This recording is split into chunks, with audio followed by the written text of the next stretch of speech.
Okay, we're prepared to begin. We'll start the city council meeting with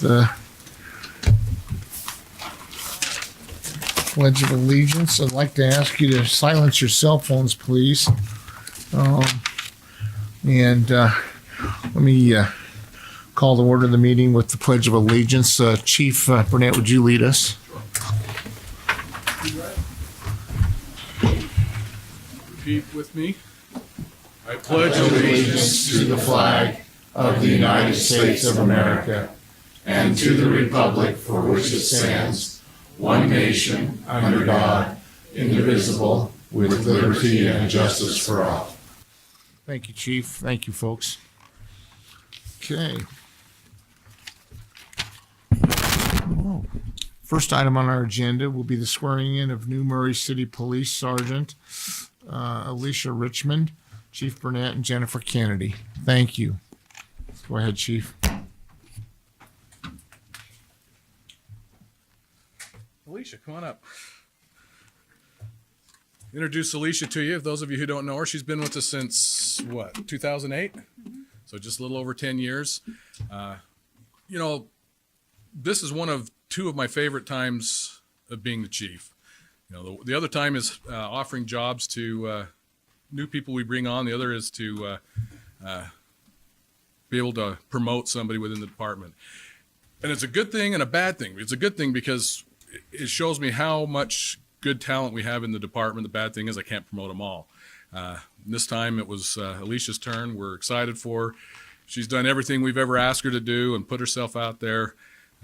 Working in patrol, she's been in detectives, she's been a crime scene investigator, and for the last, 2 or 3 years? 3 years, she's been school resource officer at Riverview Junior High and all the feeder schools there, and has done a phenomenal job. So we're excited for her, for the professionalism she brings, and we're expecting a lot of good things from her as she goes out and takes care of us at night. So go ahead with the swearing in.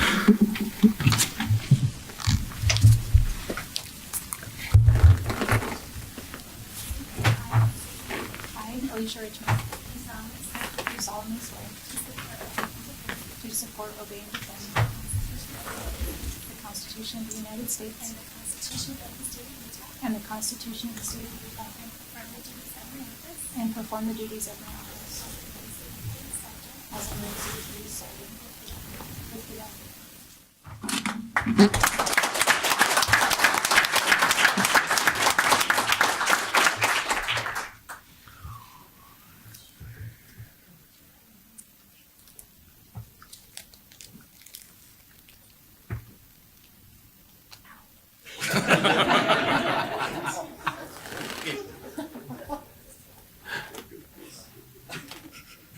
Not from that angle.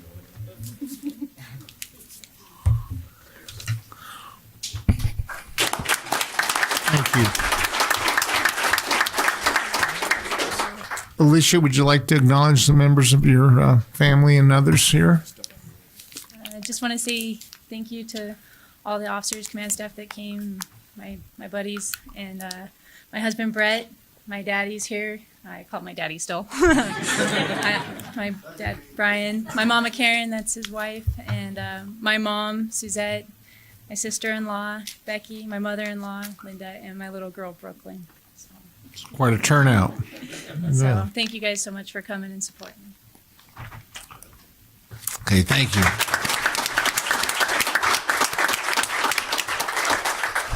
Thank you, Chief. We'll now move to the special presentation we have this evening from our mayor regarding the fiscal year budget for 2019-2020. Mayor?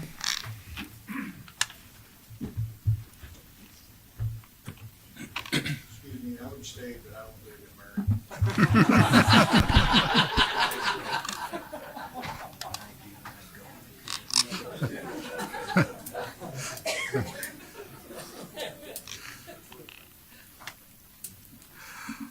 Okay, thank you. And good evening, the City Council, and to the general public that's here, and to department directors and city employees.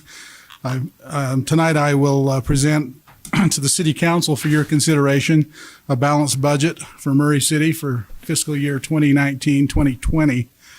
And I want to recognize the many hours that have been invested in the preparation of this budget document by our finance department and by our department directors and division heads and the mayor's office staff. In particular, I want to recognize and thank Brenda Moore and Nate Plazier for the extra load that they carried in preparing this document in light of the loss of our director of finance in the middle of the budget process. So they picked up a heavy load there. At the conclusion of this meeting, you'll each be given a well-organized budget binder that will provide you with the detail that you'll need to consider the budgetary requirements for the city for the next fiscal year. My staff and department directors will be available to provide you with any additional information that you may need throughout the process. We'll also provide you this document in electronic format. And in addition to that, this tentative budget will also be available to the public on our website beginning tomorrow morning. We hope that individuals will find the budget document to be informative and user-friendly. This tentative budget uses a target-based budgeting approach, which is a method that identifies overall expenditure based on the estimated revenue available to Murray City. When budgeting for revenue, the mayor's tentative budget uses conservative and attainable budget projections.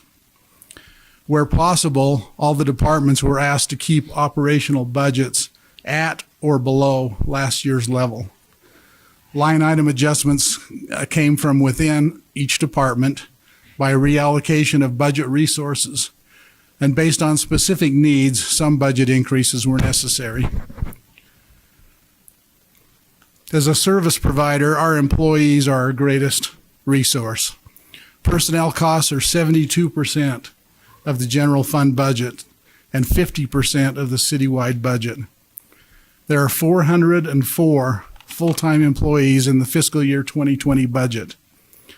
We recognize the increasingly competitive environment for trained and seasoned personnel in local government, and also recognize the investment that we've made in our current workforce.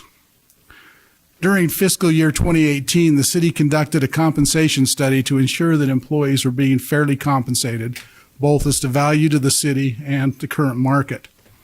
In fiscal year 2019, the city implemented an employee step plan. Excuse me. The city has seen a decrease in turnover among employees, particularly in public safety, since the implementation of that step plan.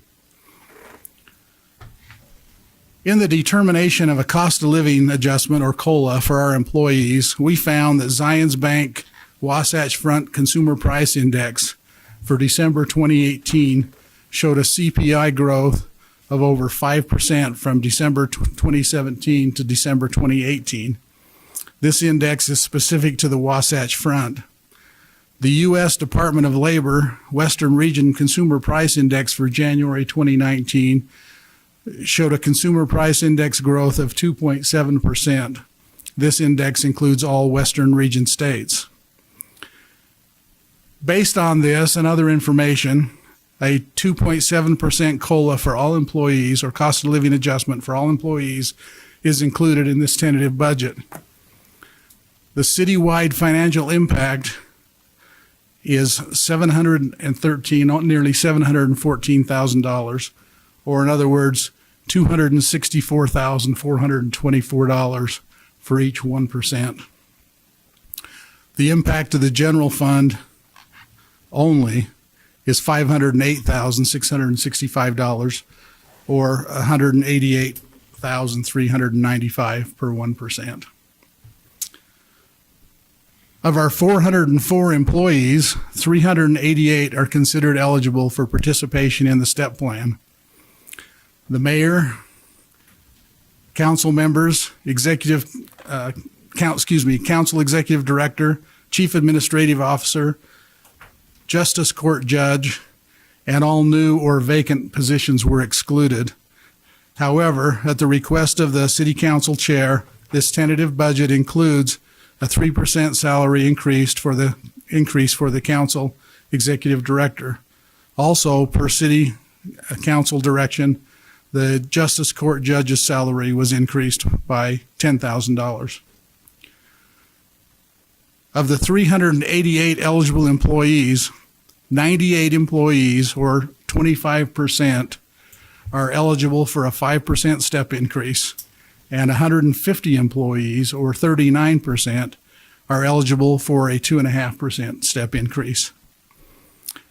That leaves 140 employees, or 36%, that are not eligible for a step increase this year because they have reached the top of their pay range. All employees are eligible for the COLA. The citywide cost of the step increases this year is just slightly over $330,000.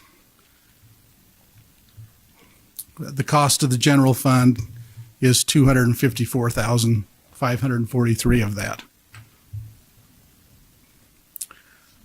The citywide budget for overtime is just over $1 million, $1,030,130.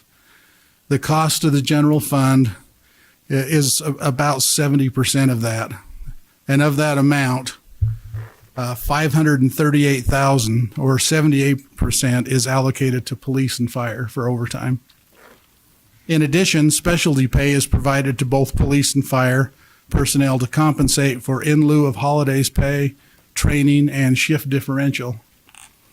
This pay is in addition to their normal wages and amounts to 7.5% for sworn officers and 2.5% for firefighters. The cost of the general fund for specialty pay is $524,000. It's important to note that this pay has not been budgeted in previous years. The cost has typically been absorbed through vacancies, particularly in the police department. I'm happy to note that there are no vacancies in our police department currently. Benefits include Social Security, Medicare, medical and dental insurance, flex spending, life insurance, disability, retirement, and workers' compensation. The citywide cost of benefits is $15,146,797, or 32% of total personnel costs. For the coming fiscal year, the cost of medical insurance premiums will increase by 6%. With no changes to the plan, the city currently contributes 85% of the premium, and the employee contributes 15%. A study of other municipalities and special service districts indicates that Murray City's employer contribution rate is to the mid to lower half of other public agency contribution rates. All other benefits had no change in cost, just the insurance.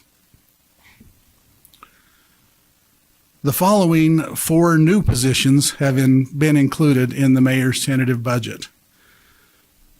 Wastewater superintendent. The Public Works Director requested a full-time superintendent position to support the wastewater utility. These responsibilities are currently being performed by the water superintendent. The cost of this position is $128,404 and will be funded through the wastewater account. Also added is a metering technician in the power department. The power department director requested a full-time metering technician to assist in the increased service demands due to growth and the retirement of a longtime employee in that division. The cost of this position is $130,187 and will be funded through the Power Enterprise Fund. Also included is an Office Administrator 1 part-time. The council executive director has requested office support of 15 hours per week. The cost of this position is $10,110. And finally, a part-time plans examiner. The community and economic development director requested a plans examiner to assist with building plan reviews. The total cost of that position is $36,874. The following 2 positions were requested but not funded in this budget. A program coordinator. The Parks and Recreation Director has requested a full-time program coordinator for the Park Center, and an assistant golf professional 2. The Parks and Recreation Director has requested the city restore the full-time assistant golf position 2 position that was eliminated last year. These two positions have not been funded in this budget. Also, I'd like to note that 2 positions were eliminated from the budget through attrition. That's the court administrator and traffic clerk. The mayor's tentative budget in the general fund increased 4% over last year's budget. Personnel costs, however, increased 7%, but the overall cost of operations in the general fund decreased by 3%. The general fund reserve level remains the same at approximately 22%. This budget assumes no property tax increase. Therefore, revenue projections from property tax are unchanged from fiscal year 2019. Sales tax revenue is estimated to increase by less than 1% over 2019. So revenue projections are very close to the 2019 number as well. Salt Lake County imposed a 1/4-cent sales tax that will fund transportation projects starting in fiscal year 2020. The estimate provided to us by the Wasatch Front Regional Council for the city's share of this tax is $1.466 million for fiscal year 2020. This amount will be transferred directly to the Capital Improvement Project Fund, or CIP fund, for street projects. Because the local option sales tax, or the 0.2%, imposed in fiscal year 2017, sunsets in June 2030, funds collected from this tax are transferred to the CIP fund and used to fund one-time expenditures only. Previously, some employees were funded from this tax. Best practice states that ongoing operations should not be dependent on sunsetting revenue sources. Therefore, these positions were transferred to the general fund in this budget. The bond payments for the new fire station under construction on Box Elder Street are scheduled to be retired in 2030 to coincide with the sunsetting local option tax. Also, you'll notice in the budget that revenue from business licensing fees and building permits was increased by 24% to reflect actual collection. Also, at the request of the City Council, the budget for the auditor was moved from the Finance and Administration Department to the City Council budget. The budget for the auditor is $32,000. The budget for the annual computer replacement plan was moved from the CIP fund to the general fund. The water fund charges for service was increased 6% to reflect the new water rate per the city's 5-year adopted rate ordinance and new tiered water structure that is in place as required by state law. Just to be clear, that's not an increase this year. It's adjusting our revenues for the increase that was passed last year. Same thing with the wastewater fund. The wastewater fund charges for service was increased 5% to reflect the new wastewater rate per the city's 5-year adopted rate ordinance. However, the solid waste fund assumes a rate increase on July 1st, 2019. This increase is required to sustain the fund's financial position and only reflects the necessary revenue to compensate for the increased cost of recycling collection due to changes in the world's recycling market. The cost to handle recycling materials increased from $15 per ton to $60 per ton in fiscal year 2019. So the budget was adjusted for this increase. The budget for Class C roads was decreased from $2.2 million to $1.95 million. And this funding received directly from the state of Utah and represents the city's share of gas tax based on the number of lane miles. So as new roads are added in other communities, our share of that Class C fund goes down slightly. The transfer from the enterprise funds to the general fund in this budget remains unchanged at 8% of revenue. Also, the mayor's tentative budget includes a capital improvement program, or CIP, for the general fund that prioritizes projects based on the following annual funding strategy. The amounts or guidelines, and based on the department 5-year plans, will be adjusted in the future as needed. $2,365,000 per year for vehicle and equipment replacement. This includes police cars, fire trucks, snowplows, dump trucks, etc. $700,000 per year for facilities maintenance.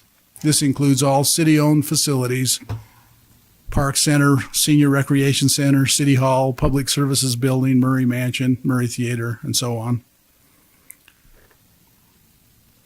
$1.5 million per year for roads and maintenance infrastructure. $1 million per year for parks maintenance and infrastructure. $200,000 per year for golf course equipment replacement. $120,000 for professional services for studies and other projects. Now, the CIP committee recommended an additional $700,000 be added to the Parks and Recreation budget in this budget, along with a postponement of $300,000 parking lot project to fund the replacement of all pavilions in Murray Park in this fiscal year. We've been talking about this for many, many years, and the plan was to replace them over the next 2 to 3 years. But by doing them all now, this will provide some savings and practicality by having all the work done at once rather than a year apart. And also, the conditions of the pavilions are deteriorating rapidly each year, and we're concerned about their safety, frankly. There's also included in the CIP budget $1 million towards the renovation and rebuild of the Murray Theater, not the new Murray Theater. This will allow access to matching grant funds from Salt Lake County. We will, however, still need approximately $2.5 million to finish the project in the next 2 years. Our staff is looking at further grant opportunities and funding opportunities for this project. I want to remind you that a list of all the recommended projects for fiscal year 2020 can be found in the Capital Improvement Projects Fund section of the binder. The Library Board continues to recommend reserve of $580,000 per year to dedicate towards the construction of a new library in the next 3 to 5 years. Fiscal year 2020 will be the second year for this program.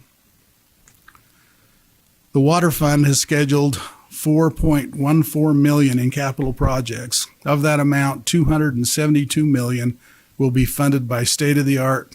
Excuse me, it's not state-of-the-art. It's state-issued. They're probably state-of-the-art, though, aren't they, Danny? State-issued bond and $1.42 million will be funded by water revenue. In conclusion, these are the highlights of this very comprehensive budget. After many hours of work on this document, tonight we place it in the hands of the council. Please review it carefully over the next weeks. As I mentioned earlier, my staff and department directors are ready to be a resource to you throughout the remainder of this budget process. Jacob Lew is quoted as saying, "The budget is not just a collection of numbers, but an expression of our values and aspirations." This budget will allow us to continue to invest in our greatest resource, the men and women who provide the city services that we want and need, and that keep Murray City the safe and vibrant community that we love. So, thank you. Thank you, Mayor.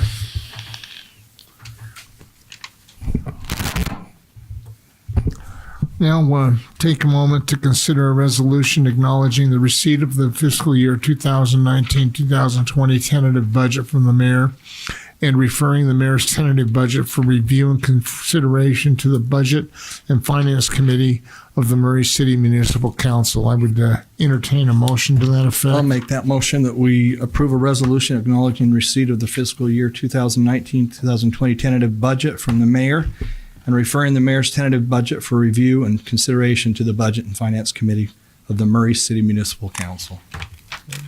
I'll second. Motioned and seconded. All those, Jennifer? Aye. Aye. Aye. Aye. Aye. Okay, that passes. Thank you, Mayor. That was an excellent presentation. We appreciate it. Thank you. We'll now move on to our citizen comment period. Comments will be limited to 3 minutes. Step to the microphone, state your name and city of residence, and we'll have a form for you to fill out as well.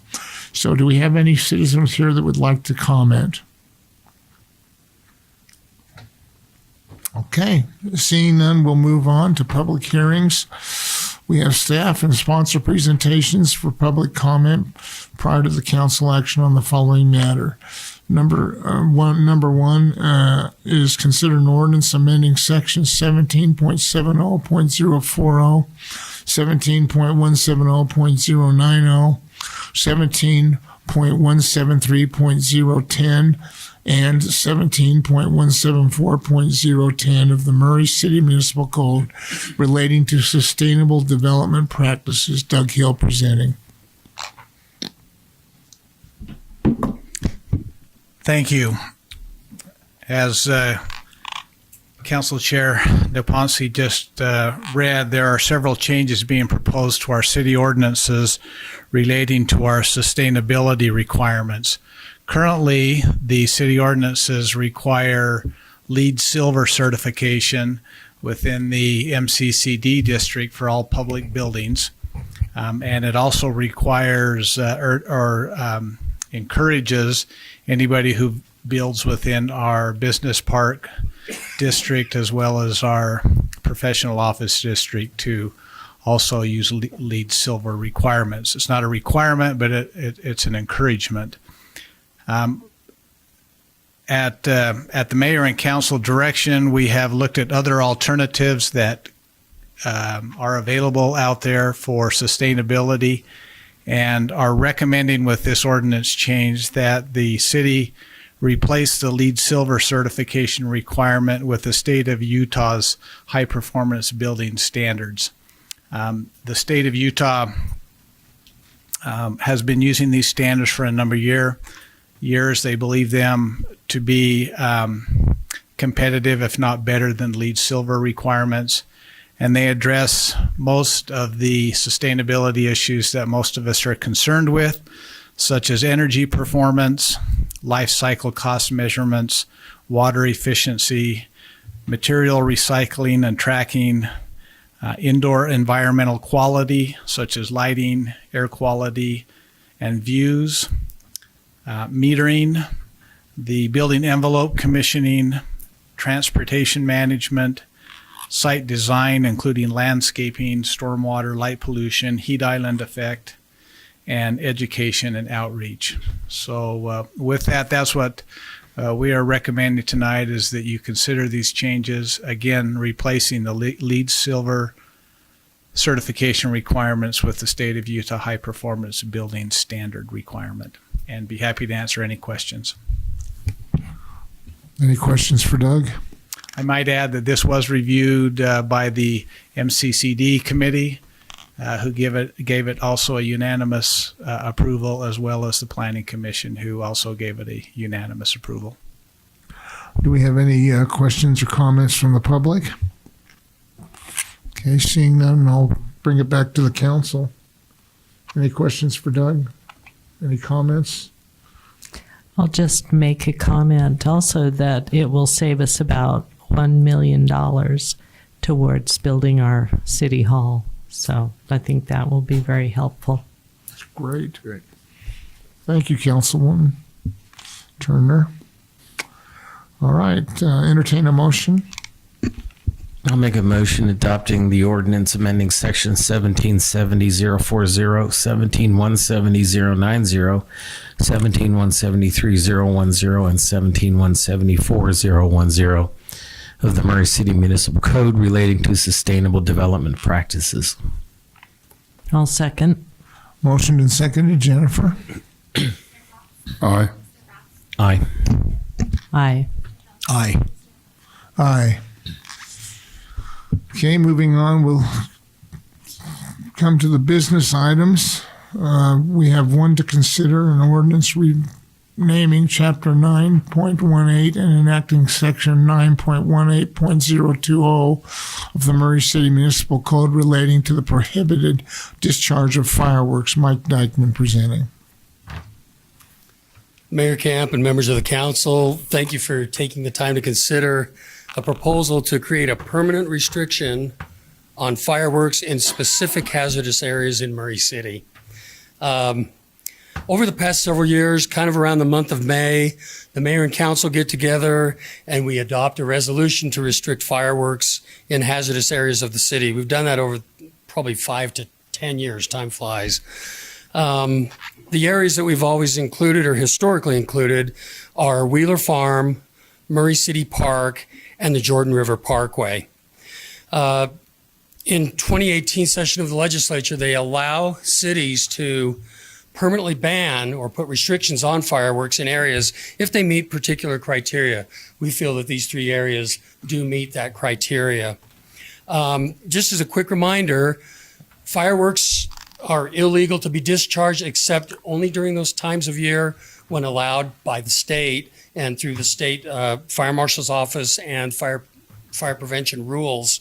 I won't go over those dates and times, but all other times fireworks are legal. So what we're talking about here are illegal. So what we're talking about here is during these times when fireworks are permitted, these hazardous areas, it will remain illegal in those areas to discharge fireworks. Some of the things that need to happen as far as the legislature is they require these areas to be wildland, urban interface sort of areas, zones of transition between wildland, unoccupied land, and human development that are at significant risk of wildfire. That risk is enhanced due to the high quantity of fuels, the low relative humidity, sources of ignition that we've historically experienced in these areas, and the significant fire incidents we've had in these areas. The absence of adequate water supplies in these areas to support firefighting efforts also contributes to the hazard and the risk in these areas. So we feel that these areas are very appropriate and deserve a permanent ban on fireworks. This is me personally. If I could ban fireworks altogether, that would get my vote. I don't think that's going to happen. I like fireworks, Mike. I know you like them. I like them in the park under controlled circumstances, but all other times I could do without them. I just want to say that the restriction on the discharge of fireworks in these areas really supports the charge of the Murray City Fire Department's Fire Prevention Division to reduce hazards, to protect life and property.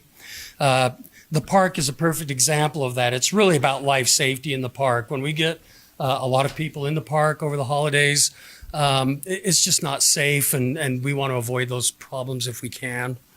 One part of the legislature, or what's required by the legislature, is that each May 1st, we have to supply a map to the county that shows county-wide fireworks restrictions. That map's been provided to you previously, and it just outlines those areas that I've described. But that has to be provided to them on May 1st of each year. We're prepared to do that, and we'll comply with that. I think basically what this is doing is just making everyone's life a little bit easier. This restriction will be in place permanently. We won't have to do a resolution each year. I think it just makes everyone's life a little bit easier. There are other areas in the city that we are watching. We'll keep an eye on other hazardous areas. So are there any questions, Mayor or Council, that I could answer, or any concerns? Any questions for Mike? Any comments? Already answered them earlier, so. Okay. Thank you. I think, well done, Mike. Thank you. Okay, we'll entertain a motion on business item number 1. I will make a motion to adopt the ordinance renaming Chapter 9.18 and enacting Section 9.18.020 of the Murray City Municipal Code relating to the prohibited discharge of fireworks. I'll second. Motioned and seconded. Jennifer? Aye. Aye. Aye. Aye. Aye. This brings us to the final matter of our council meeting, the mayor's report and questions. Okay, thank you, Mr. Chair. I do have a number of things tonight for the information of the council and the general public. For your information, the replacement of the bridge on 6400 South at 13th East has run into another snag. The curbing machine that was set up there to put the curb down broke down, and they're going to be setting up forms by hand to pour those. But anyway, that due to those delays, it will be probably about another week before 6400 South will be open. We'll update you if that changes. Better news, the power department has been awarded a grant for $157,608.24 for the installation of electric vehicle charging infrastructure. And so we're currently working with the power department, working through the process of meeting the conditions and the strings that are attached to in order to get this funding. So more to come on that. The city's tree planting program was once again very popular and a success. It closed on Friday, but over 180 people purchased trees this year, which is the highest number yet. So we're happy to be putting those trees out there, and they'll be planted sometime the next month. Food trucks are back in Murray Park as of tonight. They'll be there every Tuesday from 5 p.m. on, every Tuesday now through September. So invite you to go down to the park and visit the food trucks. Also, beginning this Friday, wood chips will be available at Public Works, and that will be a Friday from noon to 3. And there was no cost for those, was there? No cost for those. Just come down and get your buckets or your pickup truck or whatever you got filled up with wood chips. And then I wanted to finally just give kudos to our power department. I'm sure you saw on the news over the last weekend the power outage that extended for several days in Salt Lake City. I want to report that on that our system had 2 power outages. The first was near Fairborn Avenue. Was due to a blown underground fuse. 92 customers were out for 48 minutes. And the second was near 500 East Vine Street and was a blown overhead fuse. 32 customers were out for 38 minutes. So that's actually amazing. So we all the work that our crews do, Matt Erkland and his crews do on keeping our trees trimmed away from the power lines, it pays dividends in the long run. So kudos to the power department. And that's all I have tonight. I'd like to second that, Mayor, that the power department does an outstanding job, and it's just one of the shining lights in this city is the ability So to to speak. respond and take care of these outages. It's just amazing. On the electric vehicle charging devices, are they only for public parking lots, or will they go into private property as well? They're for public use, and we're looking at the park center Okay, parking lot right. for public use. So we're just getting a couple of them then. I believe 6. 6, that's great. Any other questions for the mayor? No, thanks for your report on the budget. Okay, thank you. With that, we'll stand adjourned.